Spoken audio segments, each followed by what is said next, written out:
Have you ever met a brilliant physicist or a brilliant philosopher? While they may be rare, chances are you might have, but what you're much less likely to have met is a female philosopher. Now, some of you may have met them before, but if you really think about it, most people, when they imagine the philosopher, they imagine the older man with the gray in his beard and his sweater and his pipe. But more specifically, they picture men in these roles of brilliance. How many great geniuses and masters in their fields throughout history, when you decide to write a book about it, do you put a female in that role? And sadly, the truth is that in most doctoral fields, that fact is represented. In the field of philosophy, only some 30% of doctorates are women. And there was a study done by two scientists, Sarah Jane Leslie and Andre Simpian, helped by others, of course, Meredith Meyer and Edward Freeland, and they found that in fields where people associate brilliance, mostly in scientific fields, and they think that's a field where you have to be brilliant to understand this, it was mostly, and sometimes a vast majority, made up of men. But in fields where it's about hard work and anybody who puts in the effort can get there, you often get a preponderance, mostly, or at least a significant percentage of women. So what's going on here? Now, this study doesn't necessarily prove or can't prove exactly why this is happening, but the hypothesis is that when most people associate brilliance, they associate it with men, and that bias is being imposed upon women. And they're assuming there's a field where if I'm not brilliant, I can't be brilliant. Only men can be brilliant, so I'll stick to the fields where I know that I can excel. Now, of course, that's absurd. Women can be as intelligent or more intelligent than men. They can be as intelligent as anyone else. Intelligence has nothing to do with natural-born brilliance. It matters with how hard you work. And to give you an example, Albert Einstein, considered one of the greatest and most brilliant geniuses of all time, there were areas of mathematics where he struggled with. Now, in regular math, he was far beyond anything I could imagine, but in really advanced math, he needed help, and that's okay. It's okay to ask people for help. And by the way, he worked really hard. If you went to his patent office where he was a patent clerk, a rather cushy job, his desk was covered in little notes from all of the things he was figuring out. Every free moment, he was working constantly to prove and to figure out his theories. He didn't become a genius overnight. He worked his tuchus off to become a genius, and that's a very important message. If we say to people, you can only be a great philosopher if you're born with the knack or the talent, then we are preventing some incredible breakthroughs and amazing people from coming into these fields.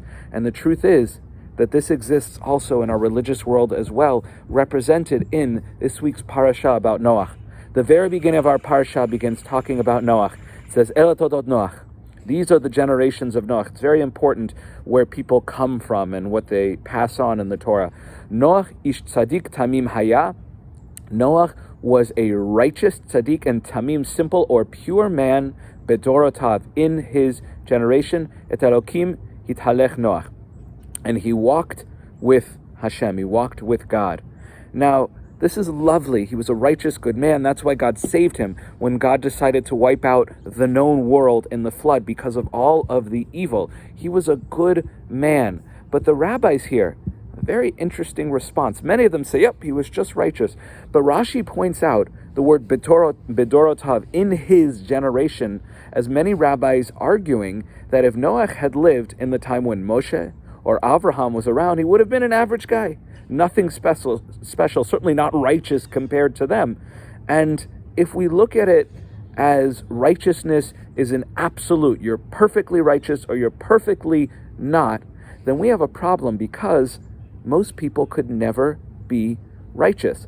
Either he was righteous or he's not. He was born with a pure soul or he wasn't. Then we're putting these people on pedestals and there's nothing we can learn from them. If David HaMelech, King David, never made a mistake with Bathsheba, and he was the perfect, holiest man in history, then there's nothing he can teach us.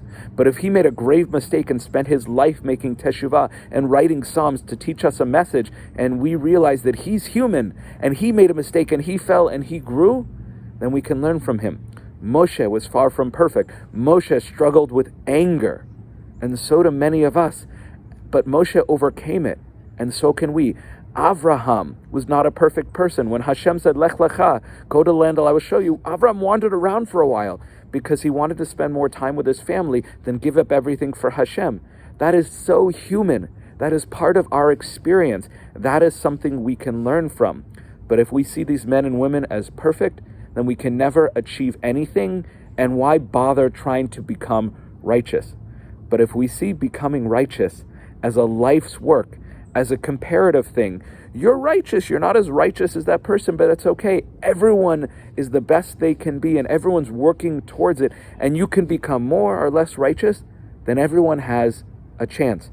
So just like every form of education, every doctorate shouldn't be about your natural talent, it should be about how hard you work, so too, the message that we can learn from Noach is there's no such thing as perfect righteousness.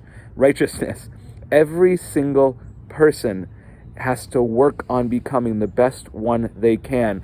Everyone makes mistakes. Everyone fails. Everyone falls. And everybody has an opportunity to get up again and to grow. There's no such thing as he's righteous or he's not righteous. There's every single person on their own path to becoming the best person they can. With that, I wish everyone a Shabbat Shalom and be well.